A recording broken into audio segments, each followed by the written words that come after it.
right, it's time for another episode of Noble Thoughts, and today I want to introduce you to Jorge Castada. He's at BiBiBop. I want you to tell me a little bit about your role with the company. You've been here for 8 years. Yeah, I've been a general manager for about 8 years here with the company. I'm here at the Whitestown location now, but I've been from California to Ohio and now here in Indiana. Multiple different states you've been to for BiBiBop. What makes this location unique?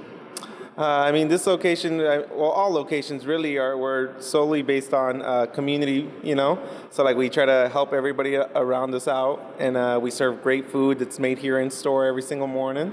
So, yeah. And tell us a little bit about the history. How'd you guys get started as a company? So we started in 2013. We're based out of Columbus, Ohio. The owner, Charlie Shin, he owns Charlie's Philly Cheesesteak, and actually BiBiBop came from a prayer.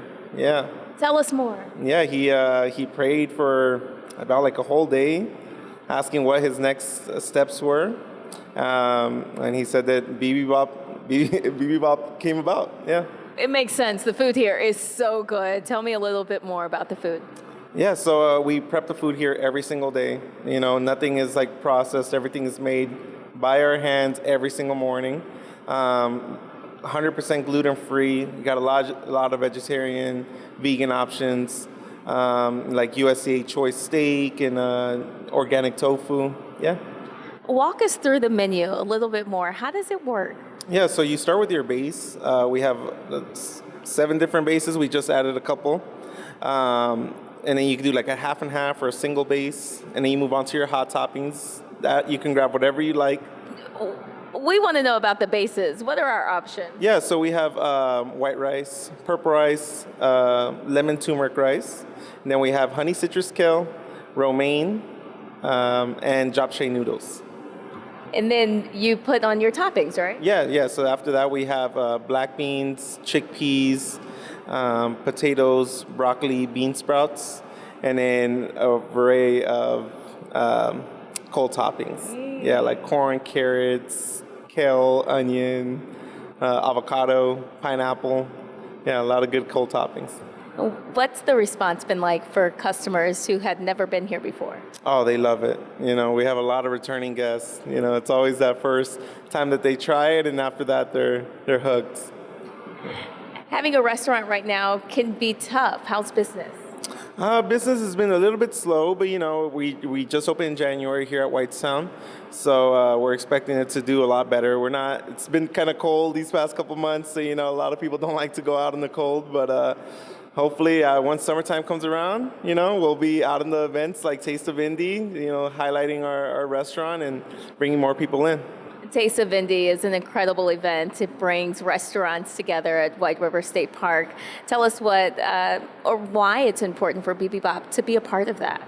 It just kind of shows what we're really here for. We're here for our community. We just want to serve great food to great people, and there's a lot of great options that we give. So it's great to be a part of Taste of Indy. What do you have to say to customers that maybe have never tried your menu before?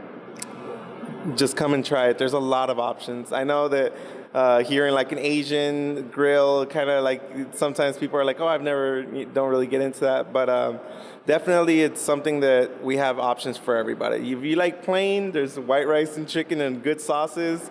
Or if you like a little bit of everything, you could get a total of, 15, 17 toppings on your bowl. So, yeah. What's the benefit for the workers if there are more customers here? It gives more opportunity to the workers. We're always trying to grow. We have, I think, 3 more locations here in Indiana coming up, and overall, we plan to grow to 150 stores over the next 3 years. So a lot of work ahead of us, which gives the team a lot of opportunity. Do you hope to expand nationally beyond the Midwest? Yeah, definitely. Yeah, so we have locations in North Carolina, California, Washington, D.C. So we're just expanding. Yeah. All right, Jorge Castada, thank you so much for joining us and for telling us a little bit about BiBiBop and for sharing your noble thoughts. Yeah, thank you. Now I want to introduce you to 2 organizers of Taste of Indy. We have Jonathan Warren. He's the partner relations person, and then we also have the director of operations, Michael Barnett. Thank you guys so much for joining us on Noble Thoughts. I want you to tell me a little bit more about Taste of Indy. It has grown tremendously since you guys first got started back in 2012. Tell us about it. Yeah, so the Taste of Indy was started in 2012, and it kind of started from a bunch of restaurants getting together and just wanting to do more marketing as a group. So it started in 2012. It started off with 8 restaurants, and then it's grown to last year we had upwards to 50 restaurants. Incredible. Tell us more about what it was like that first year when 8 restaurants were a part of this event. Well, I think then it was, everything was new. We had ideas from different places that we had been, Taste of Tacoma, Bite of Seattle, places like that we saw it, even in Chicago. So we just wanted to start it here as well. It started on the north basin of the canal, and everyone enjoyed themselves, so quite naturally you had to keep it going. So what can attendees expect at a Taste of Indy event? What's it like to be there? Yeah, so what you'll find is a little bit of everything for everybody. So it's an event that you can take the kids to, you can also take the grandparents.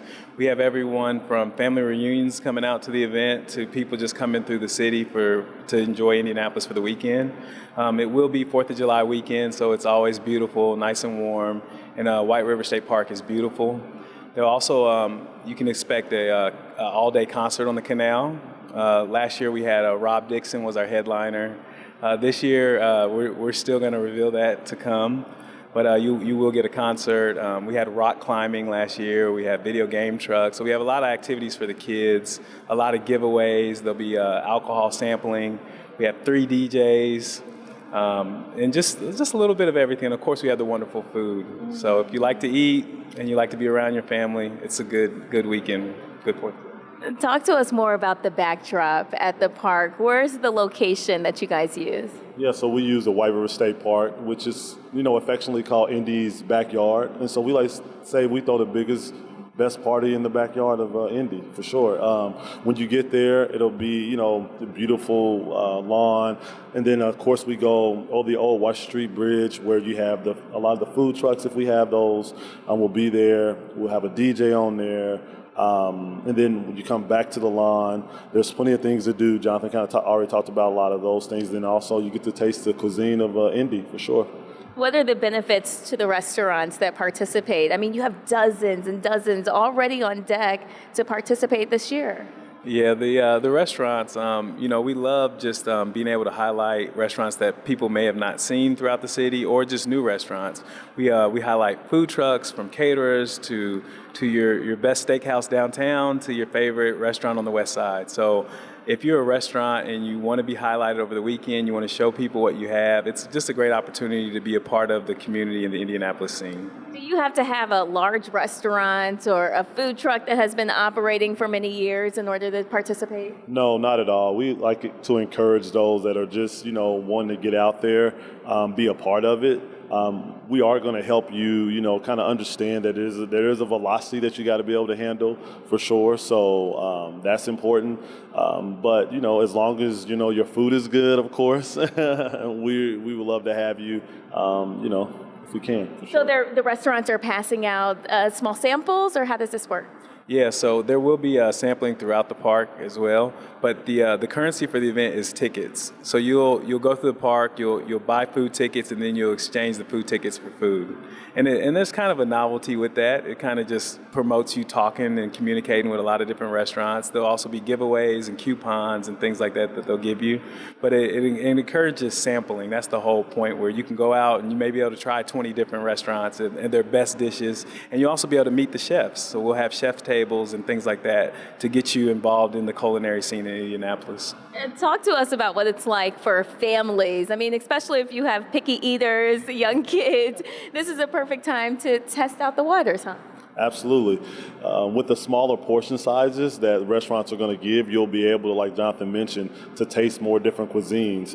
And it's really good because a lot of the restaurants and the food trucks, they love doing this because it actually makes them do something that gets out of their wheelhouse and their day-to-day grind, and it gets them out there to be a part of, Indianapolis.